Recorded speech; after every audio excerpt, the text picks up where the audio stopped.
In the not too distant future, Earth is in peril, so we are sending people into space aboard a tiny rocket ship. They can take with them 7 books. The first 5 are their favourites. The 6th is one they hate so much they get thrown into space to consign it to obscurity forever. And the 7th is the book they would commit to the canon, for which humanity will be remembered. Co-produced by Bookmark London and Morocco Bound Bookshop and hosted by me, Adam R.W. This is Rocket Ship Reads.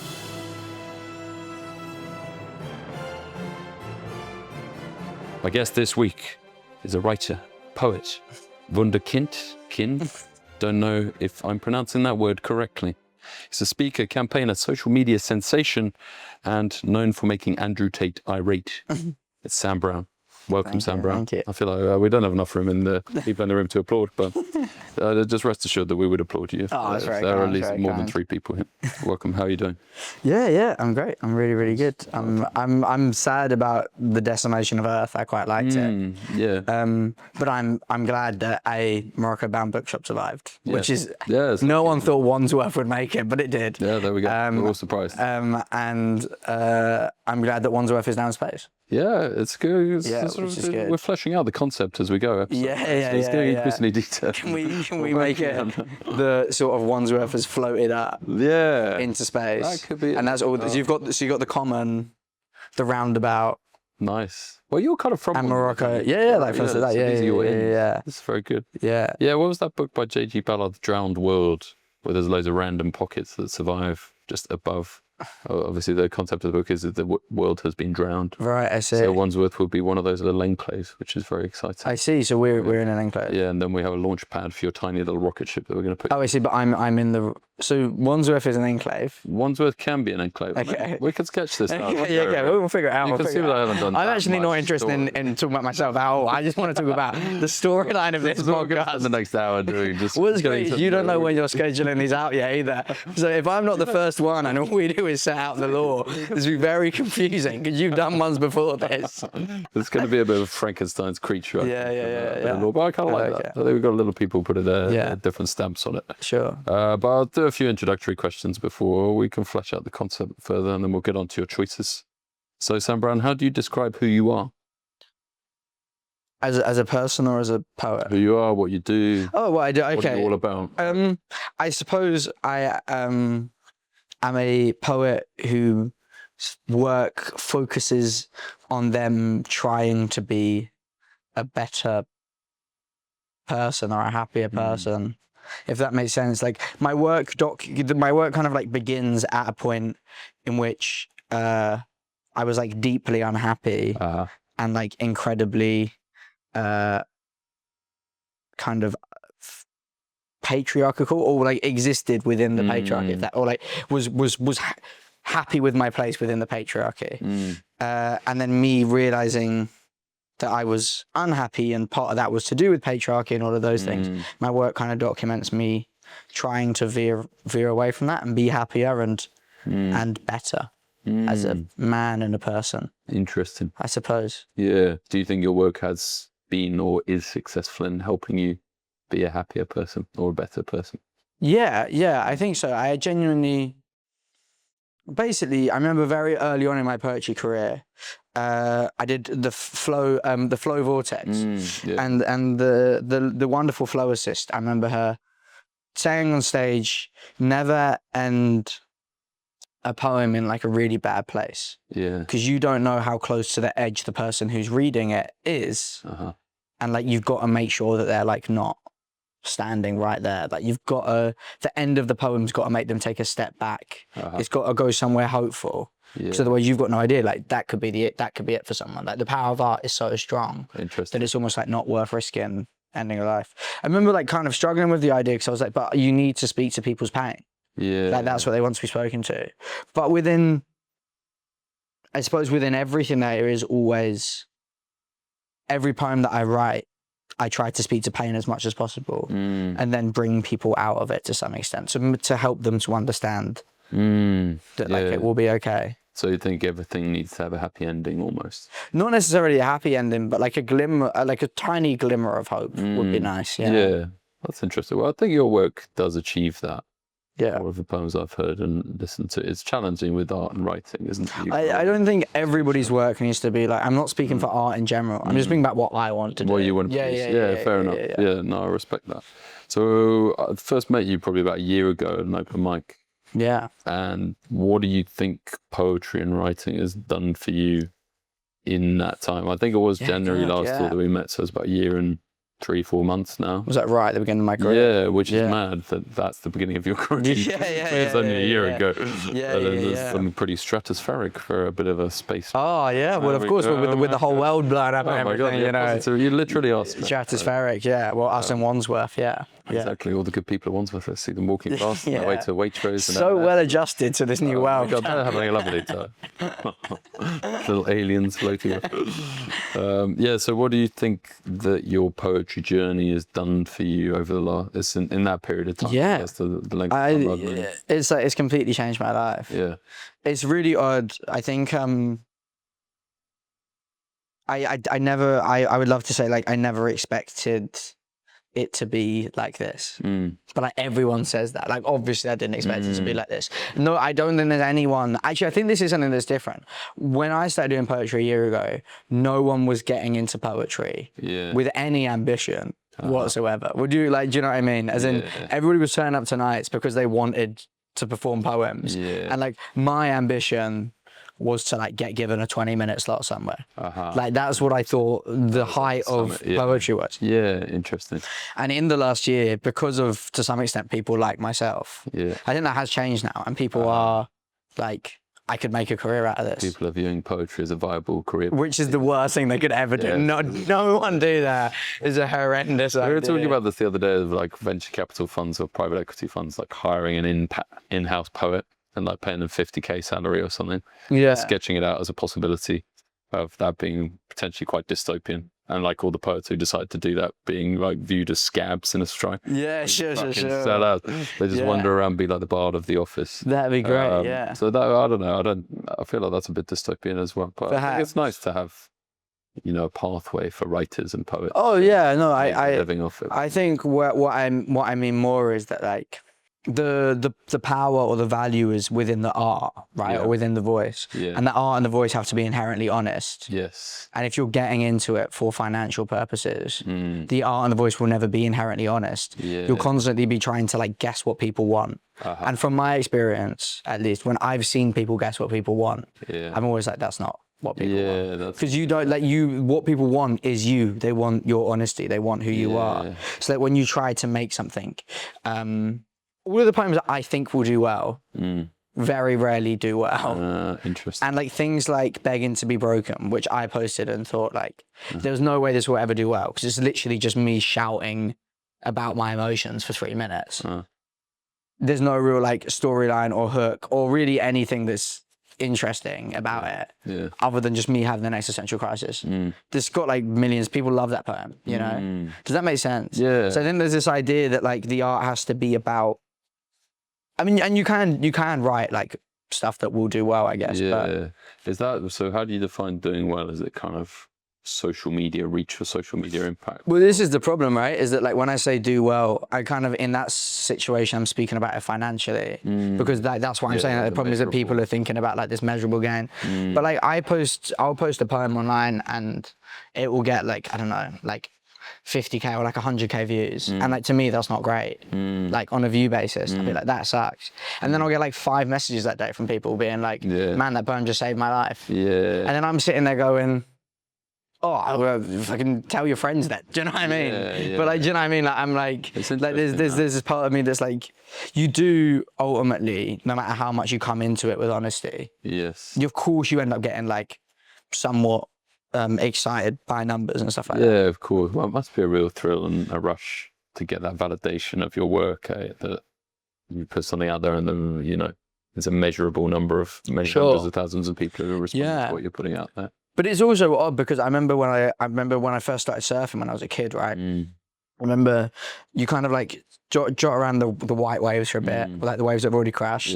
And then eventually after like a while, you catch your first green wave, right? Which is like a wave that hasn't broken. And they say that like catching that wave, the rush that you feel catching an unbroken wave is like you will never feel that excitement in surfing ever again. Yeah, interesting. Until you get like what's it called? Until you get why is the word escape my head now? Mastery. No, like when the wave goes ahead of you. Oh my god. Oh, breaks the wave. Barreled. Until you get barreled. What, so you get thrown off the wave? No. Like, as in when the wave goes over. You know, like in the movies when the wave goes over. Yeah, so it goes over. Yeah. Okay. So like they say that like you'll never experience that rush again. Yeah. And I do think to some extent like those first Poetry nights I did, like the first Flow Vortex I did, the first bit I did. Yeah. Like. That's a rush. I've had like huge industry success now. Yeah. But genuinely, like Danny Mash turning around to me and asking me to do a feature set is like still probably the most excited I've ever. Do you know what I mean? But like the beginning of it is like so, and then eventually. But now everything comes from a business perspective as well. That it doesn't at the beginning, which is odd. That's a tricky place to be now. I guess that's a period of an adjustment for you now. That's like the main thing now is like after having done this for a year is like understanding how to separate Sam Browne the artist from Sam Browne the business. Well, literally is a business. And then like Sam Browne the person. Yeah. And like those are like three completely separate things that you have to like. Yeah. But like it's all me. Do you know what I mean? Yeah. Well, in light of that, how are you feeling about being sent into space? How are you feeling about us putting you on this rocket ship? And basically, you're never going to be able to return to Earth. All you've got with you is these 7 books. Is that it? How are you feeling about it? Yeah. Well, I think we've agreed that you have like little food pellets, but you don't. So I can say you don't get a proper diet. There's enough water. You might be in a coma for a bit as you leave the solar system. It sounds horrible. It sounds, Base is dubious. You're going to. I thought we were taking all of Wandsworth with us. No. Oh. This is the launch pad. Wandsworth is the launch pad for you.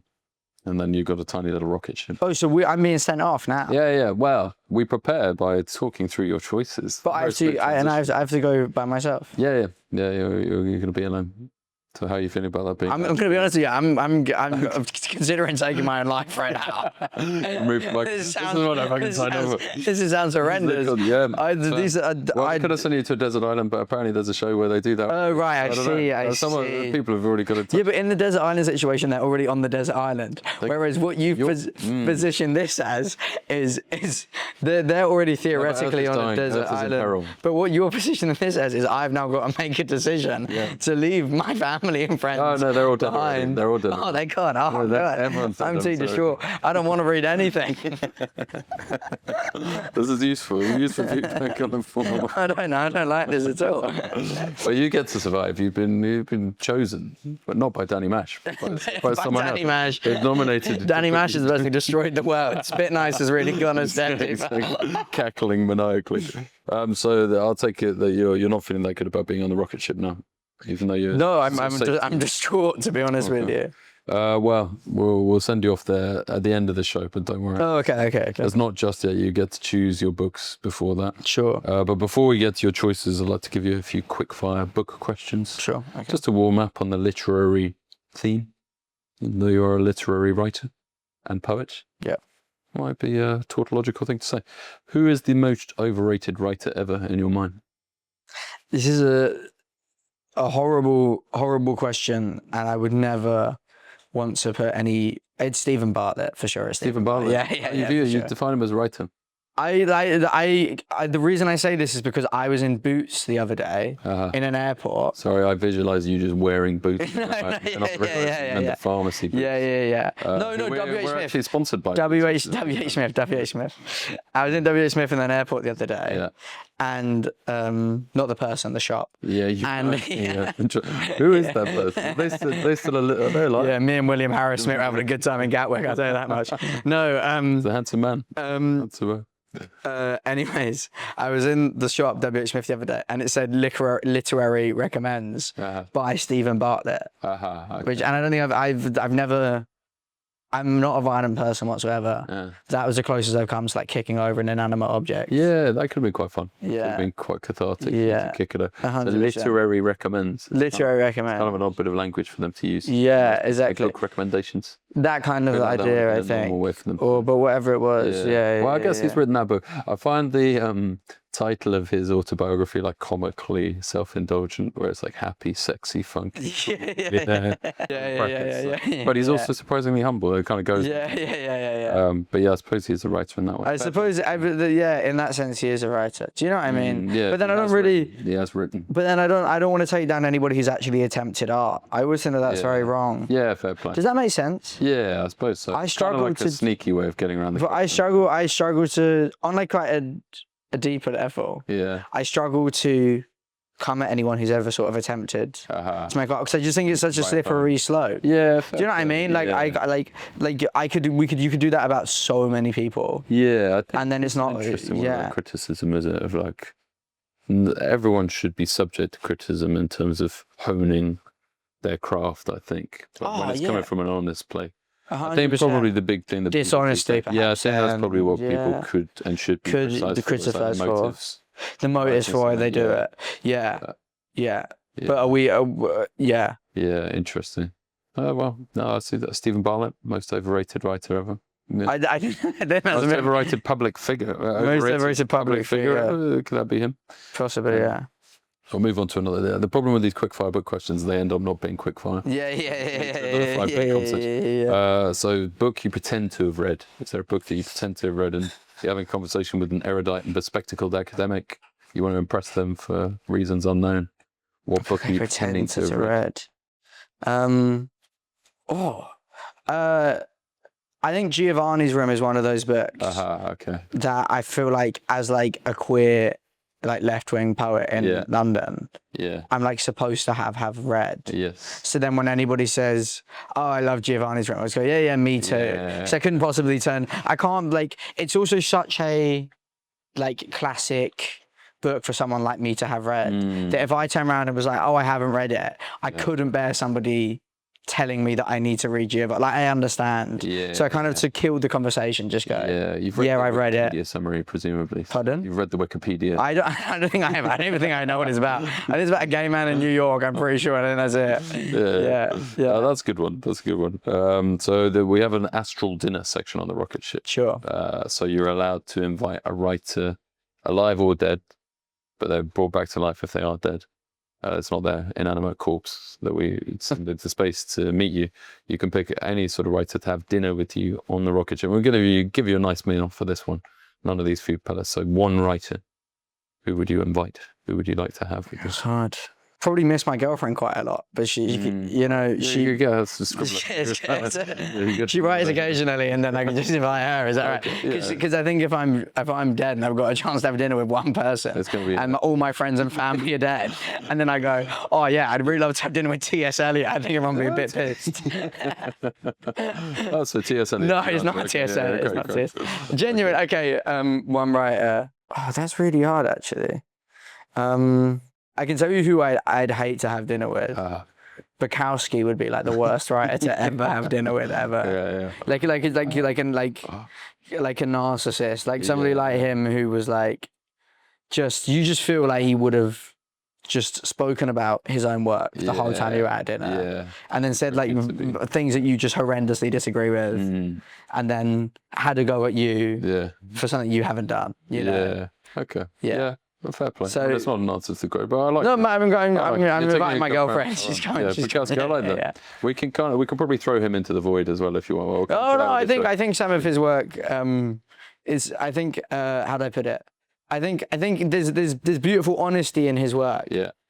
I wouldn't say that I have a hatred towards Bukowski's art. You just think he'd be quite an obnoxious dinner guest. I think he's probably a bit of a dickhead, to be honest with you. Yeah, I think that's a pretty reasonable thing to say. Yeah. So the final quickfire book question. A literary comet. Do you have a scorched earth opinion on literature, books that you can cast back to Earth that everyone will hate you for, but you'll be out in space so you won't need to deal with the consequences or the aftermath? Oh, right. Yeah. Well, aren't they all dead anyway? So well. Yeah, sure. Some of them might still be alive. Okay, the people probably cannibals by now. Cannibals, okay. It's cannibalism. But... Just cannibals reading. That's all we've got left. Yeah, basically, yeah. Oh God. I'd say I think this is quite a classic one. I exclusively listen to audiobooks if I'm reading. Yeah. And I think that like basically, like my reading hot take, if you want my scorched comment, is that people who have some form of sort of like they believe that they are of some sort of hierarchy, or they believe that they're better than other people because they can read words on a page. Are not inherently. There's so many other ways to learn. Is what I'm saying. Like you can learn through like conversation and through like listening to things and lots of other things like that. And I think sometimes there are people who read a lot who make it seem as if the only way to educate yourself at all is to read. And then I think some of the most educated people, or some of the smartest people I've ever met, don't read that much. Does that make sense? Where do you think is there one source that they get their information, or where they learn from, or is a variety of different sources and places? That's what I mean. I think there's like a variety. Like I think that many like very intelligent people just kind of like constantly are curious, you know, and that's like they kind of ask questions, they listen, and they engage in the world in a very curious way, and therefore they learn constantly. Yes. Whereas I think that like if you've like, I don't know, read Homo sapiens, you know, I don't think that means that you know more about humanity than me. Yeah, well, it's not a very good book, that one. No, okay. Pop anthropology. I see, okay. Yeah, no, I hear what you're saying. Then, so would you say you're a reading skeptic as a poet and a writer? Yeah, I'd say that I hate books and anyone who's ever read one. That's what I say. On with the rest of the show about your favourite books and how reading is great. Read books, kids.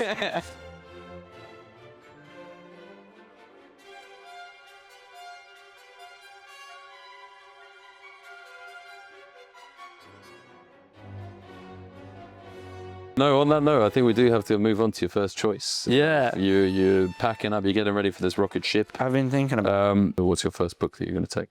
I think this needs to be prefaced by the fact that I haven't read many books. Well, how many books have you read in total? I've read lots and lots and lots of poetry books. Okay. But, more than 5. But then so that's not great for the podcast. If I just list off 5 poetry books that I think are great, that I've read within the last year or last 2 years, that's fine. That don't really have that much. That's acceptable. It's up to you. Do you know what I'm saying though?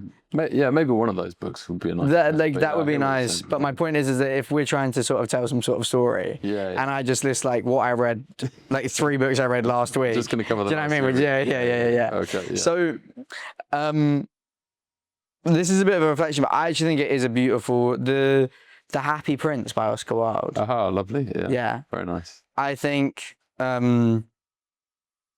like my mum read that to me all the time as a kid, and now when I think now I realize like that's what radicalized me. Yeah. You know, like it's essentially like socialism. You know. Interesting.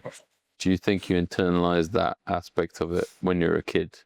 Yeah. When listening to your mum read? 100%. I was like, we should tear out the eyes of rich people, steal their money, and give it to the poor.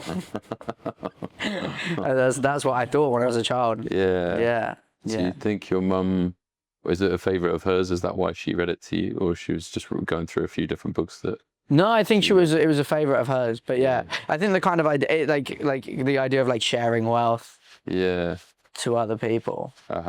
Does that make sense? Like, yeah, definitely. And the fact that they should be happy about it as well. It's like, that's the best thing about there's a bit that Oscar Wilde missed out in The Happy Prince, is that there's no pushback from the prince whatsoever. The prince isn't going to Dubai. He's not dissolving his company and they're building a new one. That is a problem. The Happy Prince doesn't work within a global market, and I think that would be my one problem with Oscar Wilde. That's the asterisk. My one a bit of feedback, Oscar.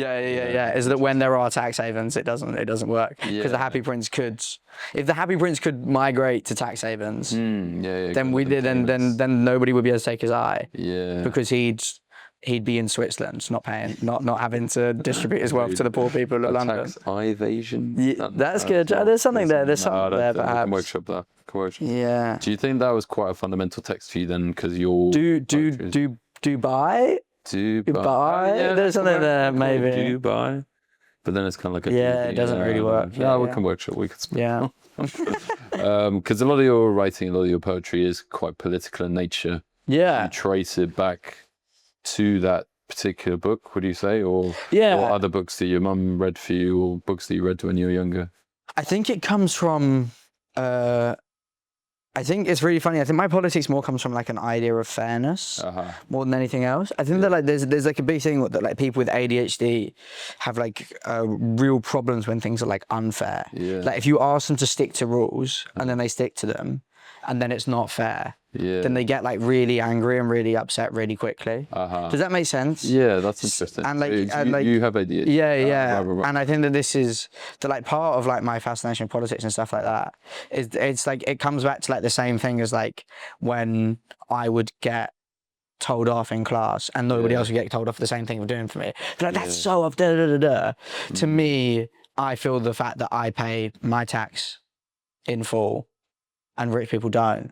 I feel the same emotion about that as I did then. It's kind of like visceral fighting, if that makes sense. Yeah, that's and like this. I feel a similar thing about, you know, things like Palantir and stuff like that. It's like there's like a deep unrest at the idea that anything could possibly be unfair. Yeah.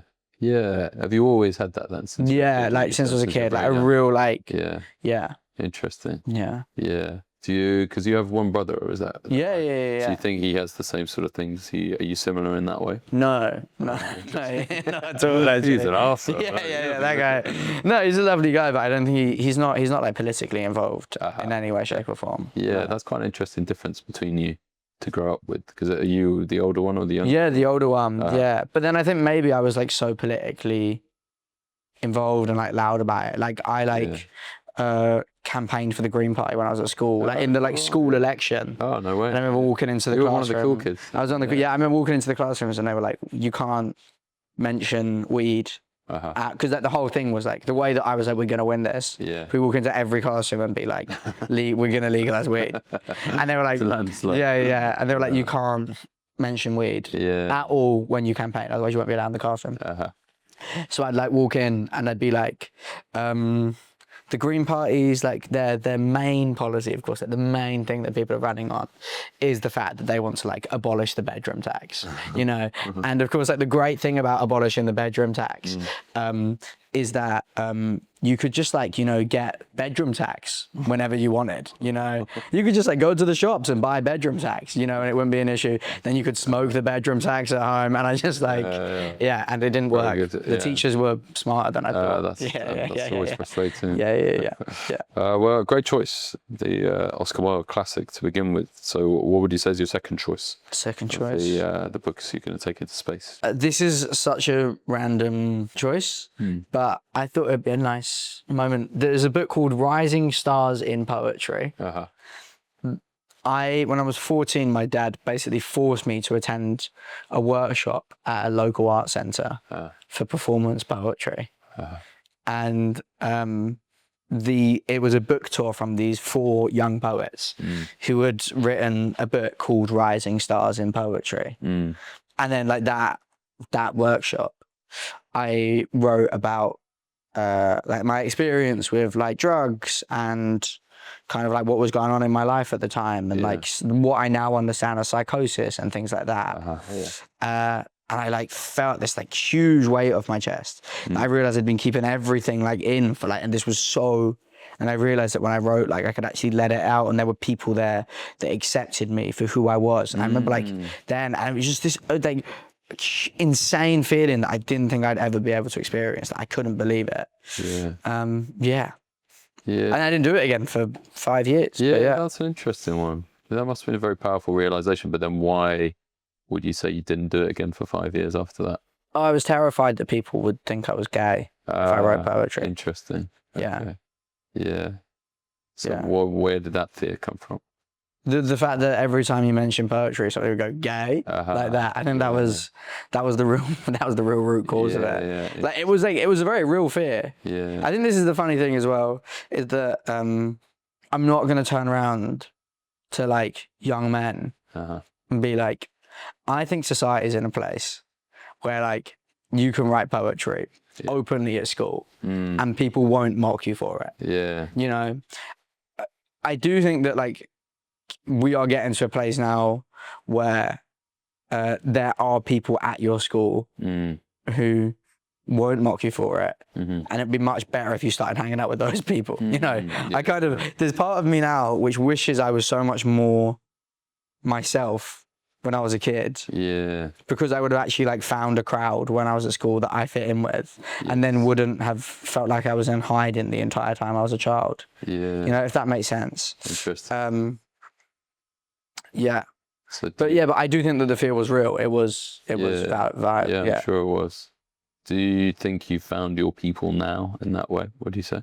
Yeah, I mean, I think people often ask me about the poetry community, and I do think to some extent I have. I think it's hard.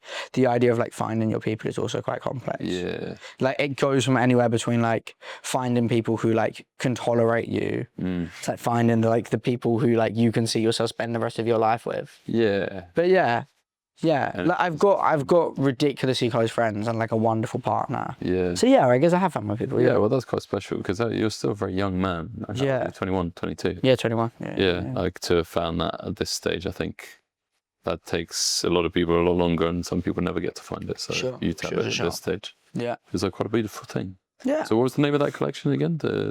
I believe it's called Rising Stars in Poetry. Rising Stars in Poetry. So that's your second choice. That's my second choice. On the rocket for sure. ship. It's on the rocket ship. I mean, so far we've picked 2 books that I don't think I've read ever, possibly. Oh, so these are being added to the list of books that you pretend to have read. Yeah. All of these books are books I pretend to have read, Adam. Don't believe for a second I've read any. Yeah, we can extend the illusion. Indulge. So, well, maybe is your third choice a book you have actually read, or? Yeah. My third, we'll do. My third, I thought I'd actually chuck in a couple of books I actually think are quite good. Oh, great, yeah. Rather than just books I'm going to slate or relate to a memory. Yeah, that'd be good to do. Lovely. The Will to Change by Bell Hooks. Lovely, yeah. I think it's like a classic, you know. This isn't exactly a groundbreaking choice. Yeah. You know, people know about The Will to Change. Yes. But I genuinely do believe that it is one of the best for you to like truly understand the patriarchy as a man. Yeah. I mean, it's like such an incredible book to read. I think like it's like every man should read that book. Yeah. Because it like really, the amount it makes you reflect on your childhood, on everything that made you who you are and who you are now. It's like completely changed my life. Yeah. Genuinely, yeah. Interesting. I've got a few questions coming from that. Is there a particular part of it that resonates with you, or the whole?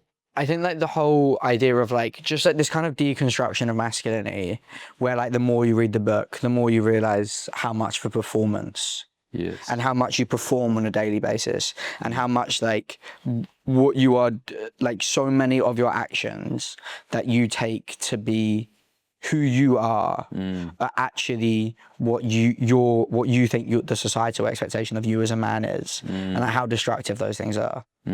Like just like general, like I think so many situations in which I could have got aggressive since reading that book, or like could have like so many situations have happened, and I've immediately been like, that's not who you are. That's who like you expect to be. That's who like you were taught to be as a kid. Yeah. And actually, if you kind of like take a step back, you can like find so much of yourself in the gentleness. Yeah, that's interesting. Yeah. How do you think we can make people more receptive to that book, though? Did you have any reservations the first time you read it, or any kind of mental block in terms of reading it and taking on the message of Bell Hooks? 100%. I mean, I think that like it is. There's something that's really hard about it as well, because I read it and I'm go, wow, this is like incredible. This is exactly how I feel as a man. I don't feel like any of those things relate to me. But then I can't speak for like every man. Maybe like some men will read that book and go, this doesn't make any sense actually, because there's so many parts. But then I guess it's like patriarchy, so I guess that the whole argument is that they've been like men have been socialized into believing this, and like that's who they are. So it's kind of hard to argue against, because if you say no, that's not me, then it's like, well, no, you've been socialized. That's so like, you know what I mean? Like it's kind of like yeah. But I think I always say this, but I think the biggest mistake that like masculinity influences or the manosphere or whatever made was that they legitimized the mental health conversation. So because they tried to weaponize the mental health conversation against women, they legitimized it in doing that. And actually now almost every young man will happily accept that there is a mental health crisis and that men are lonely and are sad, etc., etc., etc. And I think that like there are only so many like AI Batman edits that a man will go through before they realize that that's not working, you know? And then eventually I think they'll end up finding people like me online, hopefully, who are like speaking to some sort of honest emotion that they're experiencing. And then maybe that they'll listen to a podcast like this and then go, oh, maybe I'll read the Will to Change it and stuff like this. Like I have to believe that I'm part of that change, right? Yeah, it feels like an interesting place to be at this time in the conversation of the increase. I mean, my most recent reference point for it was the Louis Theroux documentary. Sure. That's kind of my insight into that. I feel like you're more exposed to it in terms of the people you seem to trigger on the internet. Sure. Slide into DMs or comment on your videos. Sure. I guess my question going back to bell hooks is like, how do we make those guys, and they are men, receptive to the message in a work like that when they're instinctively kind of really strongly opposed to it and think it's sort of an existential threat to them? Like what is the first step of the process of getting them to the stage of reading bell hooks? Yeah, I think that the first step of the process is for them to acknowledge their suffering and then for them to find people who are actually speaking to their suffering. I have to believe that like those men who are so clearly suffering do want to feel heard. And I don't think they're ever going to feel that by watching someone like Andrew Tate, for example. Yeah. Does that make sense? But like someone like me, I think does speak to their pain. And I hope that like therefore they'll be caught in my net as opposed to the manosphere net, if that makes sense. But yeah, interesting. Sorry, I just had a very clear image of you as like a fisherman. Yeah, just catching. Catching the manosphere fish. I like that. That's a great choice.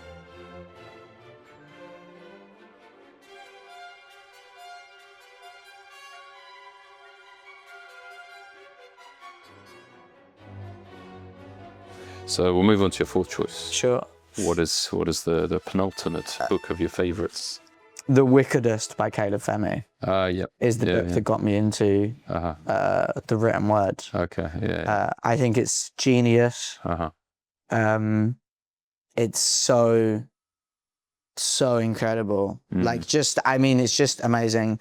And I don't think I'd ever fully understood that like that's what poetry could be. And then once it was that, suddenly I got so excited by the possibilities of poetry. Does that make sense? Yeah. And I think that often people like me get put in this kind of like category of like, oh, this isn't the kind of poetry that we'd learn at school. But I also like don't know if people should be like dissecting my work for like an English GCSE. Because it's like spoken word poetry, and therefore a large element of what I do. This is one of the things that really upsets me. This is a bit of a diversion, but like many diversions. The times, the solar system.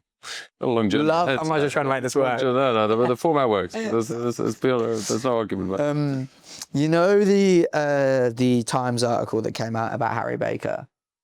No. Where it called the Times released an article about Harry Baker in which they called Harry Baker's poetry and like the poetry of like Harry Baker and Donna Ashworth pot noodle poetry. So it's like instant comfort, just had water. And the idea was that like you can like kind of like read it and you like immediately know how you'll feel. Right. Which I think could possibly be a fair thing to say, except for the fact that Harry Baker is a spoken word poet. So his whole, like the whole thing of his poetry is that you're meant to hear it and understand it. Does that make sense? So like they went to a spoken word gig and they were like, oh, that was so weird because it wasn't anything like, I don't know, like they literally like, there wasn't anything like Larkin. You're sitting there like, oh yeah, because you can't, like Larkin wouldn't, like you can't do Larkin in that setting. Because you have to like read the words and sit with them and think about how you feel. And like that doesn't work. Whereas like you can listen to Harry Baker because it sounds great and it's wonderful and it makes sense as it's going. Yeah. You know? And like you can almost distinguish between them being almost two different art forms. they are two different. They are two types of different art poetry. forms. Like they are two different types of poetry, and that's why I get really frustrated. Because I get really frustrated when people turn around and they're like, "Oh, well, it's not real poetry," and it's like, "No, it's just a different kind of poetry." Yeah. I've never claimed to be like Larkin. Yeah. There's never once left my. You know what I mean? Oh, there are a few overlaps and stuff, aren't there? So they fuck you up, your mum and dad. I see you writing a poem like that. That's very good. But yeah, do you know what I mean? Like, I think that there's like, I think I really struggle with that. Anyways, the point that I'm trying to make is that I don't know if they could, in a GCSE anthology, include one of my works. Although the Zephaniah is a spoken word poet and they do that. But my point is that somebody like Caleb Femi is the kind of guy who needs to be being spoken about in schools, and it needs to be in the GCSE anthology because there is such incredible depth to his work. Yes. And it speaks to like young people and a young psyche. Yeah. But like it's also like in a sort of like artistic sense, absolutely genius. Yeah. You know, and I think like some of the metaphors that are used there would like just blow anyone's mind. You know? Definitely. So that takes your fourth place. The wickedest takes wickedest is the fourth place. Yeah. That's a lovely choice. That's fantastic. It's an interesting point that I feel like I talk about that quite a lot on my tours in terms of language being resonant when it's spoken, and it's almost, this is going way back obviously, but things like Shakespeare's plays, just studying them off the page, they lose all the resonance that was intended, because it's beautiful lyrical poetry that's written to be spoken aloud. And I don't want to be, comparing Harry Baker to Shakespeare. We don't want people coming for us in the comments, but it is a different way of appreciating the art form, and it feels a bit snobby from the Times article. I need to read that article, but it feels a bit condescending. Well, like the Times, kind of a misunderstanding in a way. Yeah, I don't know how often the Times really get something on the mark. You know. Oh, well, their track record. Because the full name I hear is Behind the Times. I'm pretty sure that's the full bit, and they just kind of miss out the behind on the website. I like it. Yeah. Well, if you're happy, I think we'll move on to your fifth and final choice of the books of your favourites. You're gonna love this. Fifth choice is. Not a real book that exists. Well, in the future dystopia, it'll be. It's real. So this book will come into existence in the meantime. It is basically, I thought that in the interest of non-snobbery, I would say this, I like very often engage in snobbery, and I find it very exciting, very fun. I do. It's great. So I think anybody, I just think that like anybody with like sort of any broad vocabulary who can speak quickly and has sort of the gift of the gab or whatever, can kind of like kind of combine words to say something absolutely horrible, especially about art, very easily. And I think that's a very addictive thing to do. And it's like really easy to like describe like a song you don't like as like the auditory equivalent of baby food or something like that, nice. And like have you described of course, do you know what I mean? Songs do you talk? Just sort of anything that my brother ever puts on in the car, regardless of what the song is, even if I like it. You're like, or like, oh god, I know we were in a TK Maxx right now, thank you, something like that, It's a great place. And great deals other shops are available. They are. But they're not, because they've all been blown up. They've all been blown up. All of them are gone. TK Maxx is the only one. It's the only one left. Well, there is one in Wandsworth, so that will do it. There we go. Happy days. And Morocco bound, as we've. And Morocco. Oh yes, it's just TK Maxx and Morocco bound. So there's some sort of utopia. Yeah. Well, because they've got the whole. We're not going to get TK Maxx. Anyways, what was I saying? The non-existent book. Oh yeah. So I think snobbery is a really easy thing to engage in, and it's really great, and it makes all of us feel good because we feel so much smarter than the general population. Yeah. And then like does all these things, and it's really funny and da. But I also think that it's inherently dishonest because everybody's entry point into art, in general, is not T.S. Eliot. Possibly there are a few people, but like what I find really frustrating is I feel like I'm constantly watching poets getting to an art form because of spoken word poetry and like really enjoy spoken word poetry, and then the second that they like engage in it properly, they then turn around and like call someone like Lucas Jones or someone like Harry Baker like terrible. Does that make sense? So their gateway in. They're like, and then they're kind of like, yeah, and it's like then suddenly they act as if that wasn't the thing that made them feel in the first place. And I think that like anything that invokes feeling within you is art to some extent, if that makes sense, or anything that is like inherently honest. I think it's unfair to say that those people don't do that.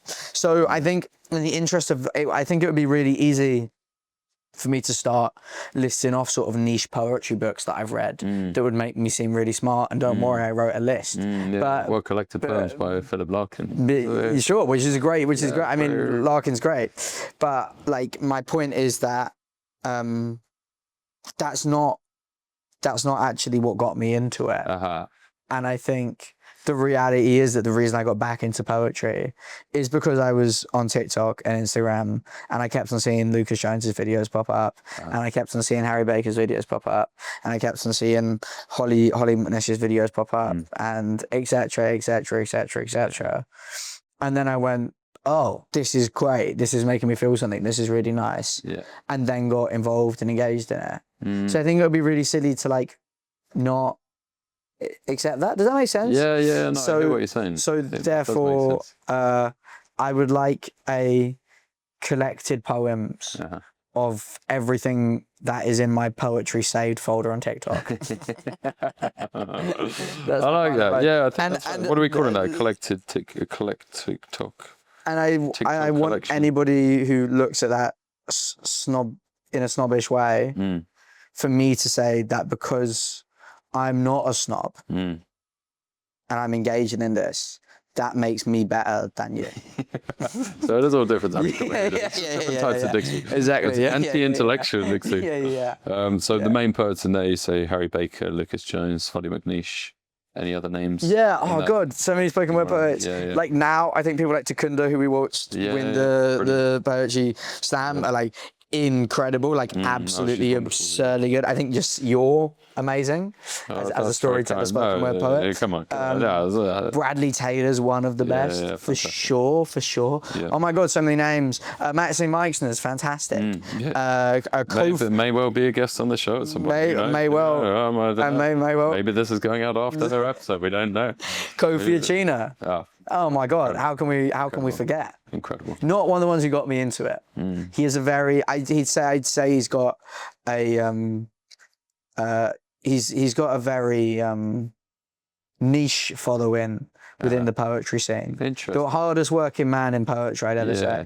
He needs, I don't know why, I'd love for him to have a bigger social media presence. I don't know if that's what he wants, but I think he deserves one. You know, I think that his art is up there with some of the people 100%. I think he's an exceptional guy. The hardest working man in poetry. Very genuine, lovely man. Yeah. Someone's like, hey, we've got a gig in Luxembourg for 20 quid. He's like, I'm there. He's gonna do it. They pay for his mega bus. He's out there. The seats are too small. He's a very tall man. He gets the I always say it's like, you know, when you speak to like stand-up comedians and they're like, and I try not to as well. But when they're in, they'll be like speaking about like when they like first started off as like an open mic comic, and they'd be like, one time I like drove to like Clanurted Wells for like a 4-minute slot, you know, and like the audience threw beer at me. 10:32 p.m. That's how Kofi Achina speaks about poetry. He's like, I remember that time I went to Riga for £15, you know. And he makes friends. Well, I remember the first time I saw him perform because I didn't know him. We did an open mic at Morocco Bound, not this Morocco Bound, but the one in Bermondsey. And he just stood up and he cast a spell on God, he's incredible. those open mic nights, and it was just a wonderful, wonderful moment. That was probably 2 or 3 years He's one ago. of the best live performers I've ever seen. I think there's something about him when you're in the same room as him. Everyone says it to me when he performs at Storytime, when he hosts a night.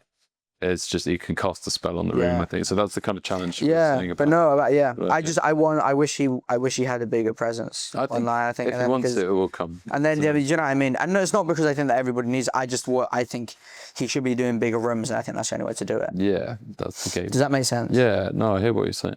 Well, 5 wonderful choices there. So this is correct. The Happy Prince. Rising Stars Poetry Collection. The Will to Change. And we changed The Will to Change was by Bell Hooks. We changed it to The Wickedest, and the next one is The Wickedest. And then your final lovely choice is this TikTok collected poems download PDF. Yeah, audio file. sure. Maybe we can give you one video file. I don't know. Can I have an We audio can give you file? like a composite video file of these 20 best poems or something. Sure. I think we can arrange that.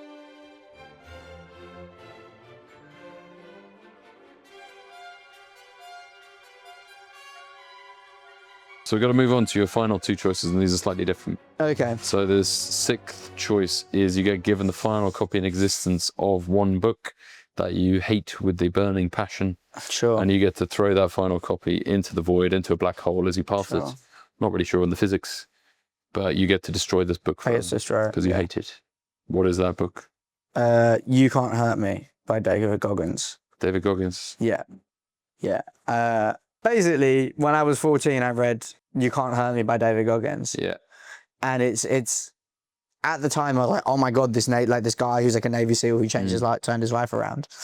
And now I look on it and I'm like, oh, this is a man who like documents his like suffering at he engages in the patriarchy more and more and more until he suffers further from it and further from it until it nearly kills him, and he like wraps it all up as if it's some kind of accomplishment. You know, it's like it's crazy. It's like it's somehow like seen as like this like tale of like independence, despite him basically writing a book which is like, I am the world's most obedient dog. You know, it's like, do you know what I mean? It's like, it's crazy. It's just basically about this guy who like would like wanted to become, he was like struggling mentally and then decided to become a Navy SEAL and then like started running ultra marathons, like all of that. And it's like, if you at any point started speaking about your emotions, you could just like settle down and be happy.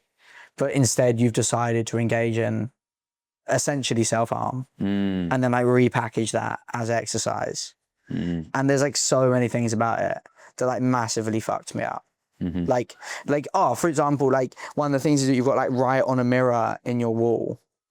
Well, no, you've got to write on a mirror all the things you'll do that day. And then if you don't do them, you like look in the mirror at the end of the day, you got to look yourself in the eyes and be like, I'm not enough of a man. I didn't get these things done. I'm lazy. I'm a piece of shit. You're sitting there going like, what? Who's like from The Shining? Yeah. But like, it's just, I mean, it's like, but this is what I mean. Like that seems like it's making you a better man, but it's like a form of obedience. You know, you're basically doing, what you're basically doing is like, this is what the world expects from me. Yeah. And then if I don't do that, then like I'll put that all on myself, despite the fact it's a societal expectation that's actually nothing to do with me. Yeah. You know? It feels quite masochistic. It's deeply masochistic. Yeah. Do you think he thinks he's happy? Well, the kind of the end of the book is about him doing so much exercise that he thought he was going to die. So no one who's happy writes a book called You Can't Hurt Me. You know, do you know what I mean? It's kind of an away from book, isn't it? Yeah. It wouldn't be like it should be something like, you can brighten up my day. You know, that would be, that's your future. That's my book. Oh, that's going to be lovely. You can brighten up my day. That's my hypothetical book to take on the rocket ship. Yeah.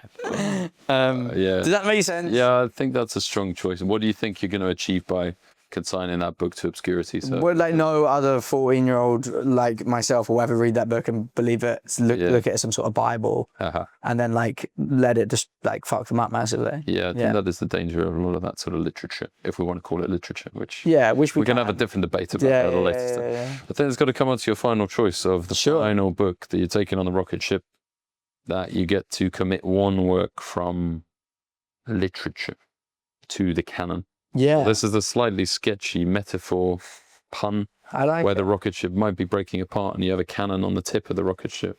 If the rocket ship's breaking apart, am I going to be able to finally feel the glorious peace of death? You get to die. You're allowed to die now. That's good. You can get pulled into a black hole or burn up or whatever. However you want to go, whatever you want to do, we can arrange that.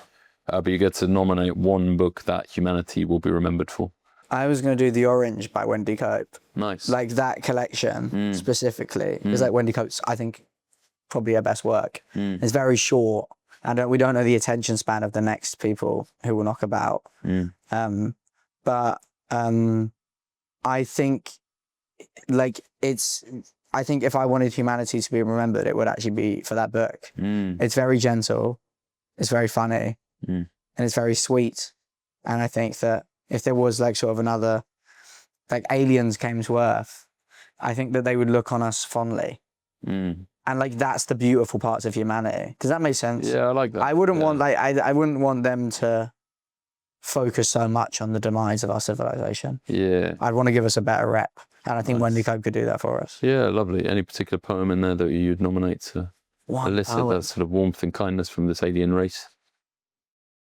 I guess the orange itself, but it's like oh my god, it's like the most called upon poem ever, right? But maybe that. I think there's so many poems in that book. But then also there's like the great fact that like it would also highlight some of like it also does highlight some of the problems, but in a really silly way. Like the one about the Earth being round. And like, you know that one? Yeah. Like that's great. Like it speaks about kind of like male pride and patriarchy is like a problem. But in like quite a nice, fun, gentle way, which I think would be good. And there's some gorgeous, gorgeous poems about love in there. And being boring, perhaps, you know, is like one of my favorite poems ever, you know. And it's just great. Oh, lovely. So kind of too hard to pick a favorite. We'll pick one. Yes, definitely. One particular poem to say.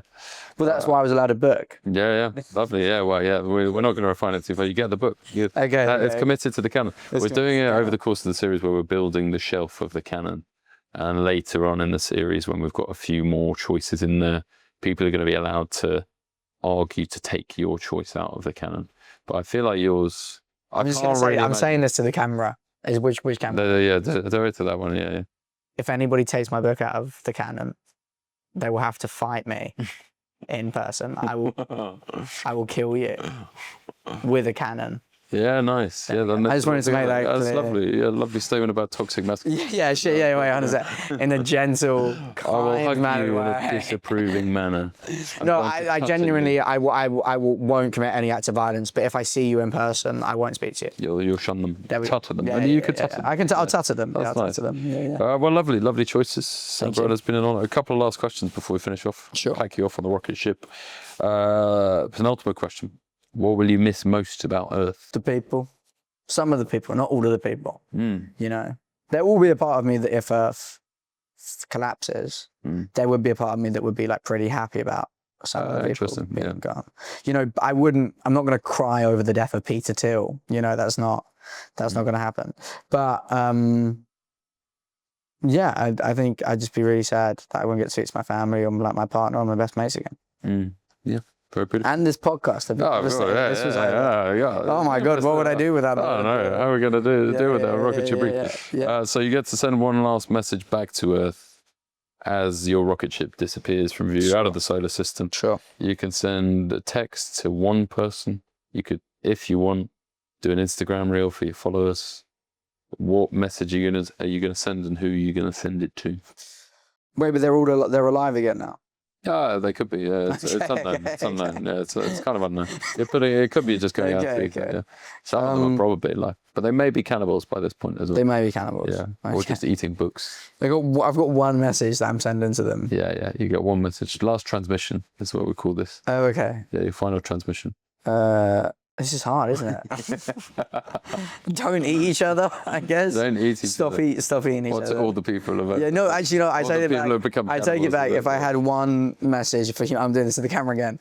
If I had one message to humanity, it would be listen to the next episode of Rocket Ship Reads, like and subscribe, share with all your friends. If there's one thing I can distill my message into. Oh my goodness, I'm gonna cry. What a beautiful message to leave us with. Sam Browne, it's been a pleasure. Oh, thank you very much for joining me, my friend.